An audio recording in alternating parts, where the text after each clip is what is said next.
আসন্ন জাতীয় সংসদ নির্বাচনকে ঘিরে দেশের রাজনৈতিক অঙ্গনে চলছে অস্থিরতা, যেখানে প্রথমেই আছে দেশের দুই প্রধান দল বিএনপি ও জামায়াতের দ্বন্দ্ব। বিএনপির কাছে ৩০টি আসন চেয়েছিল জামায়াতে ইসলামী বাংলাদেশ, কিন্তু তাতে রাজি না হওয়ায় দলটি পিআর নিয়ে বিএনপির উপর চাপ সৃষ্টির কৌশল অবলম্বন করছে বলে দাবি করেছেন বিএনপির মহাসচিব মির্জা ফখরুল ইসলাম আলমগীর। ভারতের একটি সংবাদ মাধ্যমকে দেওয়া সাক্ষাৎকারে তিনি একথা নিশ্চিত করেছেন।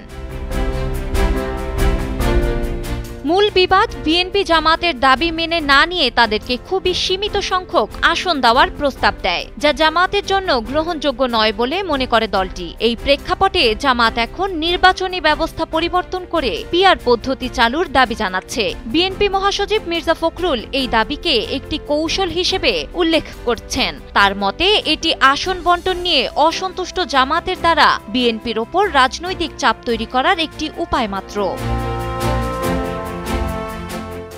এমন অবস্থায় কঠোর অবস্থান নিয়েছে বিএনপি। এতে বোঝাই যাচ্ছে বিএনপি জামাতকে কম গুরুত্ব দিচ্ছে। কেননা মির্জা ফখরুল বলেছেন, জামাতকে আমরা আর মাথায় উঠতে দেব না, তারা যত বড় শক্তি না, আমরা অকারণে তার চেয়ে বেশি গুরুত্ব দিয়েছি। এই বক্তব্য থেকে একটি বিষয় স্পষ্ট হয়, বিএনপি জামাতের দাবি মেনে না নেওয়ার বিষয়ে অনিচ্ছুক এবং দলটির সঙ্গে তাদের জোটের ভবিষ্যৎ নিয়ে একটি কঠোর অবস্থান গ্রহণ করেছে।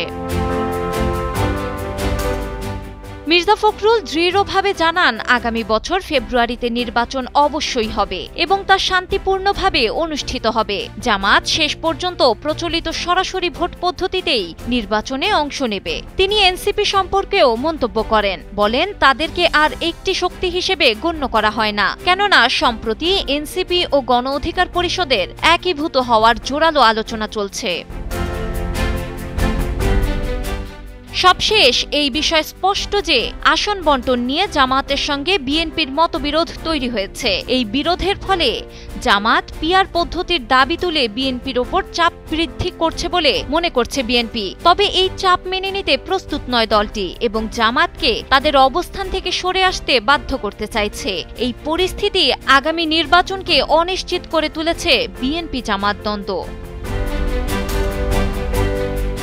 ডেস্ক রিপোর্ট, সময়ের আলো।